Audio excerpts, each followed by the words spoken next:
Buenos días.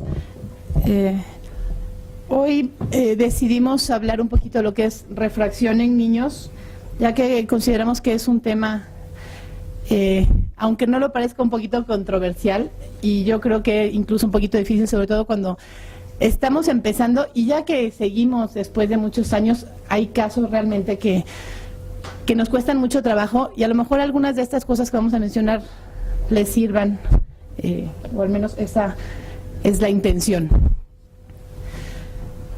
Hemos notado en los últimos años que ha aumentado el número de niños que son traídos a la consulta para su revisión.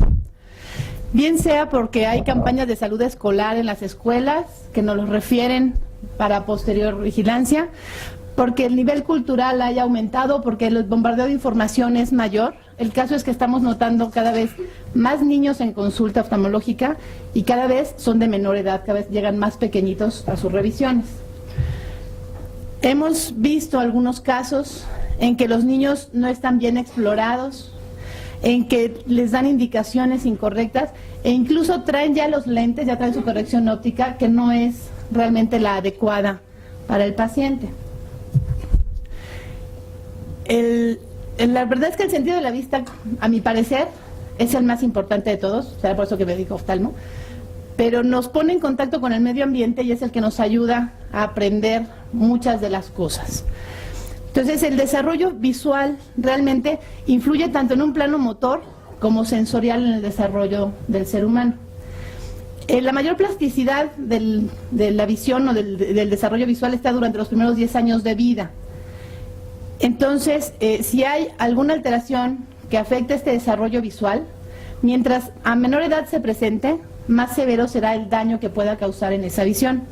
Es por eso que es importante que detectemos tempranamente alguna alteración en el desarrollo visual para poder corregirlo a tiempo y darle un mejor pronóstico a estos pacientes. Para que el desarrollo visual sea el adecuado, se requieren básicamente 3 factores. Que la imagen retiniana se forme clara y adecuadamente en cada ojo, que la agudeza visual sea igual o similar en ambos ojos y que tenga un alineamiento ocular preciso nuestro paciente. Como sabemos, el ojo va cambiando según va creciendo la persona. De esto es que de un eje anteroposterior de un diámetro ocular de 17 milímetros en el recién nacido, llega en promedio hasta un 23.8 milímetros en adultos. La mácula, la región macular, va madurando durante los primeros meses, los primeros 4 meses a mayor velocidad, y alrededor de los 9 meses en promedio es cuando termina su maduración.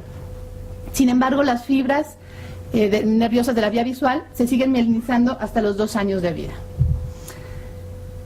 Con el paso del tiempo, obviamente, el ojo va a presentar cambios en su estado refractivo, en la acomodación y en la profundidad de foco. En esta tabla podemos ver estos cambios en estado refractivo, en la longitud axial, en el poder corneal y en el poder del cristalino, cómo van cambiando en un niño recién nacido, donde el estado refractivo es con una hipermetropía de +2 en promedio, hasta un adulto en 0.5, hablando obviamente en ojos hemétropes. Al igual que la longitud axial que mencionamos de 17 milímetros en el recién nacido, va aumentando hasta el 23.8 en adultos. El cristalino, por modificaciones en su curvatura, y la córnea también van modificando sus poderes refractivos. Para que un ojo sea hemétrope, es necesario no tanto que estas medidas sean tal cual, sino que haya un equilibrio entre todos los poderes refractivos del ojo. Entonces, es normal encontrar que en un recién nacido hay una hipermetropía de entre 1 y hasta 4 dioptrías. Esta hipermetropía va disminuyendo con el paso del tiempo y esto se debe al aumento de radio y modificación en la curvatura corneal, a modificaciones en la curvatura del cristalino y a un aumento en el tamaño del eje anteroposterior o del globo ocular. Entonces, esperaríamos que la hemetropía se alcanzara alrededor de los 6 a 8 años de edad. Niños que entre 6 y 10 años los encontramos con una miopía pequeña o prácticamente ya hemétropes en neutro, que es raro, pero que encontramos con una miopía pequeña, son niños que más adelante van a presentar miopías de hasta 4 dioptrías en promedio. Y las miopías que se empiezan a presentar en la adolescencia son generalmente miopes más bajos, de en promedio de 2 dioptrías. La agudeza visual va variando de acuerdo a la edad. Entonces no podemos esperar que un niño de 2 o 3 años nos alcance el 20/20. ¿De acuerdo? No hay que volvernos locos con eso. Hay que recordar que si un niño de 1 año alcanza el 20/140 en promedio, es una adecuada visión para su edad. Y que alrededor de los 6 años, entre 5 y 6 años, ya podemos esperar que alcance hasta un 20/25, incluso hay niños que alcanzan el 20/20 a esta edad. Y a los 8 años debería tener ya el 100% de su capacidad de visión. Hay múltiples formas de medir la agudeza visual, hay muchísimos octotipos, están logmar de letras, están las letras de Snellen, las cartillas de Allen, las cartillas de la E. Son muchas. ¿Cuál o cómo podemos hacer para realizar agudeza visual en niños? Podemos tomar agudeza visual binocular, lo ideal es hacerlo de manera monocular, sin embargo, por ejemplo, en pacientes con nistagmus, al ocluir un ojo, aumenta el movimiento oscilatorio de los ojos, disminuye la visión. Entonces, en esos casos podemos usar filtros para no disminuir tanto la entrada de luz, o incluso lentes de caja de pruebas con mayor graduación, y así evitar que aumente este movimiento. Y poder tomar una visión monocular. Salud. Es importante hacer contacto con los niños, ganarse su confianza y hacerlo en una especie de juego, ¿ok? Buscar la manera de tener una buena oclusión del ojo para que exploremos cada ojo por separado, ya sea, en este caso, por ejemplo, con un vaso desechable, con el oclusor, con la misma mano, que nos ayuden los papás. Hay que hacerle la toma de agudeza visual con lentes si ya los usa, porque eso muchas veces se nos pasa, con lentes y sin lentes, ¿de acuerdo? Y también hacer agudeza visual cercana, que prácticamente la hacemos ya en los abuelitos porque se quejan que no ven de cerca, pero en niños también es importante revisar qué tal vez están viendo de cerca. ¿Qué hacer en niños pequeñitos y en niños preverbales? Es el estrés en cuanto uno lo ve entrar por la consulta o ve en su lista que tiene un niño de 1 año o menos. ¿Qué hacer para saber si ven o no ven? Estamos de acuerdo que es muy difícil, pero los niños sí cooperan. ¿Cómo podemos hacer? A lo mejor no podemos medir en 100% fiable la visión, pero podemos hacernos una idea de si están viendo los dos ojos de manera similar, porque al ocluir uno de los ojos y el otro ve bien, no pasa nada, pero si tapamos uno que ve bien y el otro no tiene la misma visión, el niño se molesta y busca la manera de encontrar, destaparlo. Vemos su reacción a los estímulos. Es importante, estímulos visuales, no estímulos de sonido, ¿de acuerdo? Muchas veces tenemos el muñequito pero que hace música, o las llaves de colorcitos pero que hacen ruido. Entonces, realmente ver cómo reacciona el niño a los estímulos, y también contamos con tambores optocinéticos para saber, al niño le llaman la atención, igual hacerlo tapando un ojo y otro para ver realmente si le llama la atención al niño, y podemos hacernos una idea. En pacientes más cooperadores, aunque sean chiquitos, el hacer las bolitas de papel o el ponerle algún objeto pequeño y que él lo tome, vemos con qué facilidad va a tomarlo, y es que nos hace sugerir si tiene la misma visión o si tiene buena visión en ambos ojos, o hay alguno de ellos que no tenga buena visión. Sin embargo, también están las pruebas de mirada preferencial. Estas pruebas de mirada preferencial sí nos dan una medición, aunque no tan exacta como el Snellen, pero sí nos dan una medición de la agudeza visual de los niños, y es posible hacerlo hasta en niños pequeñitos. Estas pruebas, ¿de qué se tratan? Básicamente son una serie de 5 a 7 paletas en las que están líneas en diferentes frecuencias, espaciadas en diferentes frecuencias, y lo que se hace es que se pone una paleta gris o lisa, y detrás de esta se pone una de las paletas con líneas. Se separan y entonces se ve hacia qué lado el niño dirigió la mirada. Usualmente les llaman la atención las que tienen líneas, entonces así podemos ver si realmente reacciona a ese estímulo y le llama la atención. Se hace esta prueba entre 3 y 5 veces con las paletas para ver que no haya sido casualidad que haya volteado hacia ese lado, ¿de acuerdo? Y así vienen medidas en 20 80, 20 200, etcétera, para que podamos hacer aproximadamente, un aproximado de la visión de los niños, ¿sí? Incluso en niños un poquito más grandes que tengan dificultades al habla, también se pueden hacer estas pruebas y son muy confiables. Cuando ya son un poquito más grandes, alrededor de los 2 años y medio a los 4 años, se pueden usar otros tipos de cartillas. Por ejemplo, las de las manitas, las de los muñequitos. Las ideales son o bien el Logmar de figuras o el HTOV. Lo tenemos en consulta, la mayoría de ustedes lo conoce. La ventaja de estas tarjetas o de estas cartillas es que aparte cuentan con unas tarjetas más pequeñas. El niño no tiene que decirles el nombre de la letra, no tiene por qué sabérselo, ¿de acuerdo? O de las figuras. Simplemente lo señala en las tarjetas pequeñitas o les enseña cuál es. Pero ustedes o nosotros tenemos que hacer que sea como un juego para el niño el cooperar para tomarle su agudeza visual. La diferencia entre estas es que una se toma hasta 6 metros y la otra hay que colocarla a 3 metros. En las otras cartillas de animalitos o de figuras no está realmente los segundos de arco bien estipulados, entonces no son tan confiables como estas cartillas. En niños de 4 a 7 años podemos seguir usando esta, incluso en personas ya adultas que sean analfabetas, o bien la de Snellen. En pacientes ya mayores que conozcan las letras, pues el Logman de letras o la Snellen de letras son las habituales. ¿Qué hacer? La retinoscopía o esquiascopía es como nosotros medimos el signo más importante para nosotros, que es la agudeza visual. Es nuestra medición objetiva, ¿de acuerdo? Hay que hacerla de una manera dinámica. Recuerden que son niños que se distraen rápido y que se cansan, y que si no lo hacen ustedes rápido y entretenido, ya más difícil va a ser. Mientras más tiempo pase, más difícil va a ser que lo consigan. Tenemos la opción de hacerlo con Phoropter si el paciente coopera y es un poquito más grande, o bien con caja de pruebas o con paletas o reglillas de refracción. Hay que tomar en cuenta que mientras más oscuridad o más penumbra esté en la habitación, es más fácil por la dilatación que podemos ver en la pupila y los reflejos de la luz del retinoscopio.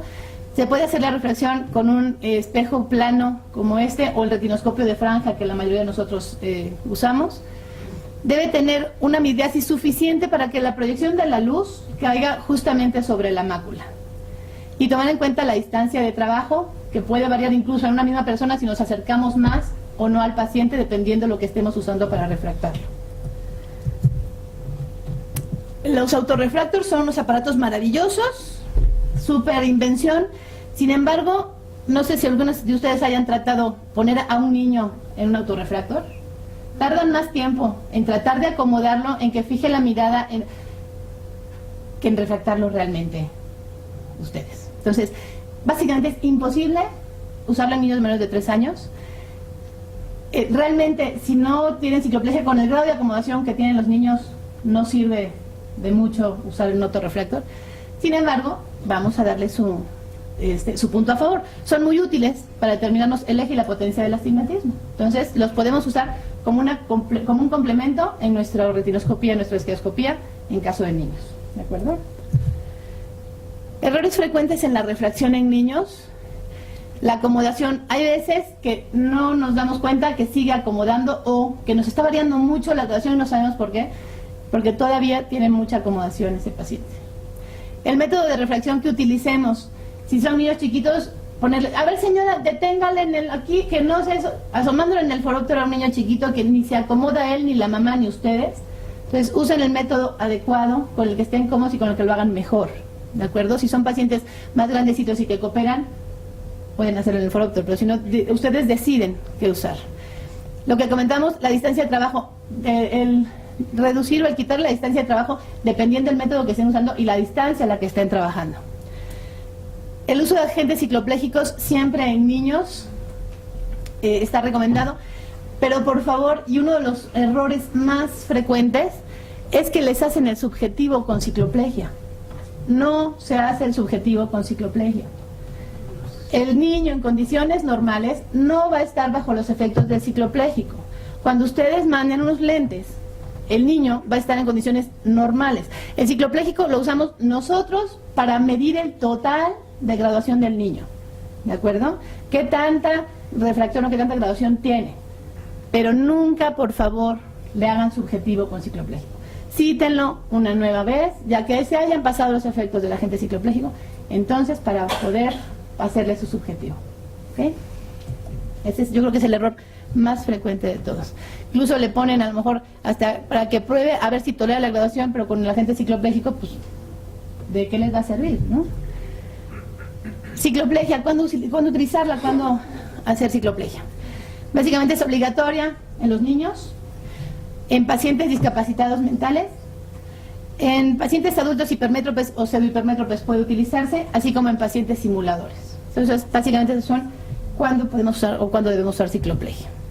Tenemos dos tipos de cicloplégicos. La tropicamida no es cicloplégica, nada más se los recuerdo. El ciclopentalato viene en la presentación del 1%, pero se puede usar diluido al 0.5% en ciertos casos. Causa una midriasis rápida. La cicloplegia empieza a los 15 minutos. Sin embargo, se recomienda que el examen refractivo se haga entre los 30 y 45 minutos después de aplicada. Puede durar el efecto ciclopléjico hasta 18 o 24 horas. En cuanto a la toxicidad, se han reportado casos de alteraciones del habla y alucinaciones. Y se aplican, son 2 aplicaciones, una gota y a los 15 minutos la siguiente aplicación. Y salud. Y como ya mencionamos, revisión entre 30 y 45 minutos después de su aplicación. Deja todavía capacidad de acomodación residual.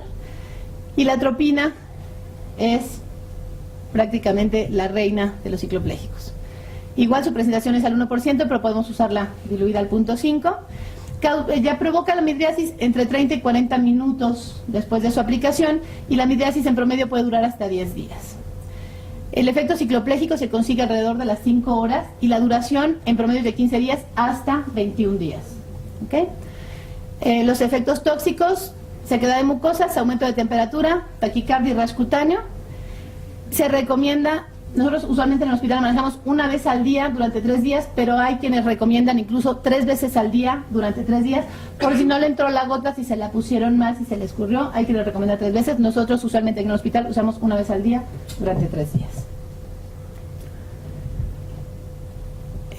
No me voy a meter mucho con lo que son cada una de las ametropías, digo, ya todos sabemos de qué se trata. Sin embargo, nada más mencionarles un poquito que es normal que los niños hasta los 2 años encontremos hipermetropías de 2, 3 dioptrías, son normales, ¿de acuerdo? Que tienden a disminuir después entre los 6 y 10 años de edad. Sin embargo, niños con hipermetropías mayores de 4 dioptrías generalmente ya no cambian, incluso se mantienen en la adolescencia y son invariables, van a ser hipermétropes prácticamente toda su vida. Los niños que a los 6 años son emétropes o básicamente neutros o ligeramente miopes, como ya mencionamos antes, esos, un alto porcentaje, van a ser miopes en su edad adulta. Recomendaciones.